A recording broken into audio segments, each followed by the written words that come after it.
अस्सलामु अलैकुम वरहमतुल्लाहि वबरकातुहू। बात करेंगे रमूज़ औक़ाफ़ पे, जो हमारे सिंबल्स हैं, जो साइन हैं, जिनके ऊपर हम वक़्फ़ करते हैं। हमारी बात हो चुकी है तनवीन के ऊपर और वक़्फ़े ताम और सिंगल हरकत के ऊपर वक़्फ़ कैसे किया जाए। इसके ऊपर तो वीडियो हमारी अपलोडेड है। आज हम बात करेंगे वक़्फ़े मुतलक। वक़्फ़े मुतलक यानी कि वो जो छोटा-सा तौ है, जो आयत के बीच में आ जाता है।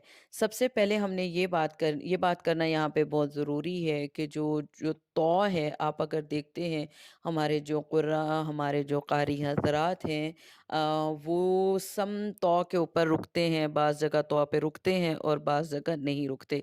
इसका ये है कि हमारे जो सब कॉन्टिनेंट में कुरान मजीद की जो किताबत हुई हुई है, उसमें कुछ तौ जो है वो एक्स्ट्राज़ डले हुए हैं, ठीक है?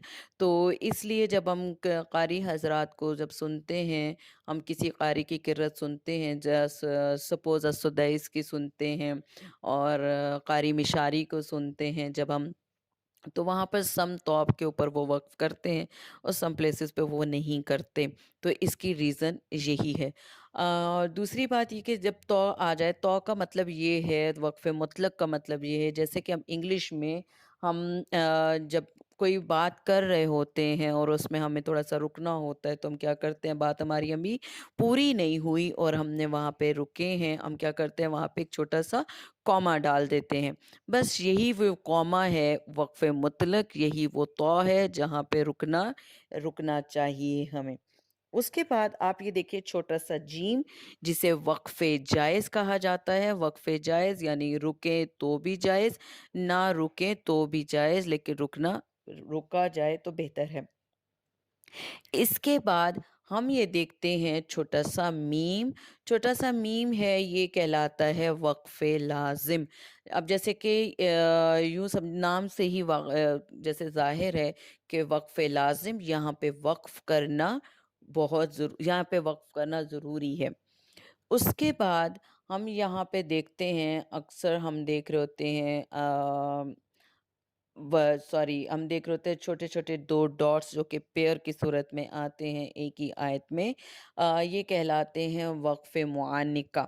वक़्फ़े मुआनिका हमेशा आयत के बीच में आते हैं। इनके लिए यूँ कहा जाता है वक़्फ़े मुआनिका, इनके लिए इसके लिए ये है कि ये आयत के बीच में होगा, पेयर की सूरत में होगा, 2 3-3 डॉट लग के आते हैं।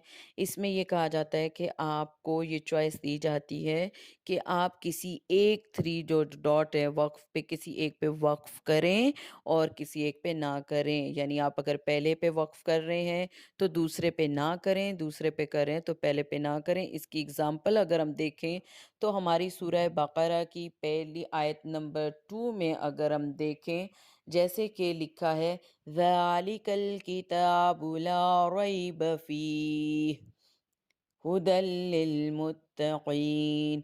अब यहाँ पे ला रैबा के ऊपर डॉट है, सॉरी ला रैबा के ऊपर डॉट है 3, और उसी तरह फ़ीही के ऊपर भी डॉट है। अगर मैं चाहूँ तो मैं फ़ी के ऊपर वक़्फ़ करूँ या ला रैब, यानी कि ज़ालिकल किताबु ला रैब। मैंने यहाँ पे वक़्फ़ कर लिया, तो अब फ़ीही पे हम वक़्फ़ नहीं करेंगे। फ़ीही हुदल लिल मुत्तक़ीन। इस तरीके से हम इसको करके पढ़ेंगे। फिर उसके बाद हमारे पास यहाँ पर आ जाता है सक्ता। सक्ता का यूँ कहा जाता है कि आपने यहाँ पे रुकना है, लेकिन अपनी आवाज़ को रोकना है, साँस को नहीं तोड़ना। जैसे कि सूरह मुत्तफ़िफ़ीन मुत्तफ़िफ़ीन में में आया आया है, है, कल्ला कल्ला बल बल रौना, कल्ला कल्ला बल। बल यहाँ पे मैंने अपनी रौना। आवाज़ को तो तोड़ा, रोका, लेकिन मेरी साँस जो है अभी साँस नहीं टूटी, ठीक है? आप वक़्फ़ करेंगे, आप अपनी आवाज़ को रोकेंगे, लेकिन आपकी साँस नहीं टूटेगी। इसे कहते हैं सक्ता। ये जहाँ पर भी आएगा, हम वहाँ पे अपनी आवाज़ को रोक देंगे, लेकिन अपनी साँस को नहीं तोड़ेंगे।